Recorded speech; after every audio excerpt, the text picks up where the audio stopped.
ये दूसरा हमला था। ये जो है न्यूक्लियर अटैक था एक तरह का।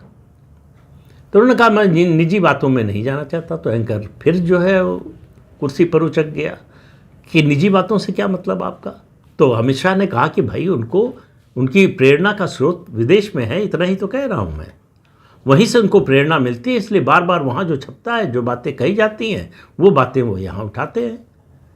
लेकिन एंकर को समझ में आ गया था कि बात कुछ और है, इशारा किसी और है। वो जो इशारा है उस पर अभी आगे बढ़ नहीं रहे हैं अमित शाह, और वो पूरी तरह से बढ़े भी नहीं, लेकिन बिना बढ़े लक्ष्य का संधान कर दिया उन्होंने। उनका सब लोग जानते हैं, आप ही को नहीं मालूम है, किसी से पूछ लीजिए। और वो शो जो है ऑडियंस बेस्ड था, लोग भी बैठे हुए थे। उन्होंने कहा यहाँ इतने लोग बैठे हैं, उनमें से किसी से पूछ लीजिए, सबको मालूम है। तो उनका सबको मालूम है, कैसे मालूम है? तो उन्होंने कहा पूछिए। तो एक व्यक्ति ने हाथ खड़ा किया, उससे जो है एंकर ने पूछा कि भाई कुछ जानते हो, कि ऐसे ही हाथ खड़ा कर दिया। तो अमित शाह ने कहा उनके पास माइक भेजिए। माइक गया उनके पास, जो श्रोता दर्शक वहाँ थे, तो उनसे पूछा कि भाई क्या जानते हैं आप? तो उन्होंने कहा कि उनका प्रेरणा स्रोत विदेश में है। तो उन्होंने कहा इसका क्या मतलब हुआ? तो कहा कि वहाँ कोई मिसेज है।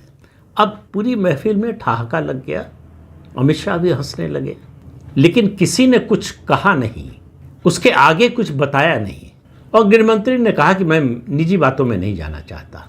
तो आप इसको जरा जोड़िए, बांग्लादेश के एक अखबार के जर्नलिस्ट है सलाउद्दीन चौधरी, वो पिछले कम से कम 2-2.5 महीने से इसके बारे में बहुत सी बातें सोशल मीडिया पर, ट्विटर पर डाल रहे हैं। उन्होंने फोटोग्राफ डाले हैं राहुल गांधी के, किसके साथ, इसके बारे में नहीं बोलूँगा, आप सोशल मीडिया पर जाकर वो खोज सकते हैं।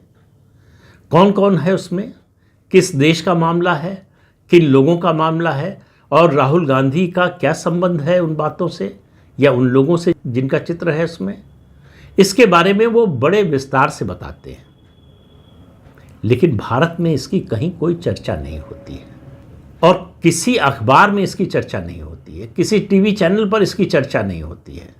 लेकिन एक इंटरव्यू में एक सामान्य सी बात के जरिए इतना बड़ा सच निकलकर सामने आ गया। अब कांग्रेस इस पर बिल्कुल बहुत बुरी तरह से खफा है। उनके लोगों ने हमला किया है उस चैनल पर और उस खास तौर से एंकर पर, कि क्या इस तरह की निजी बातें वो प्रधानमंत्री नरेंद्र मोदी से पूछेंगे, क्या उनकी पत्नी के बारे में पूछेंगे। इस तरह की बातें कही गई हैं, इस तरह के आरोप लगाए गए हैं, उनसे पूछेंगे नहीं पूछेंगे, क्या पूछेंगे, एक बात है।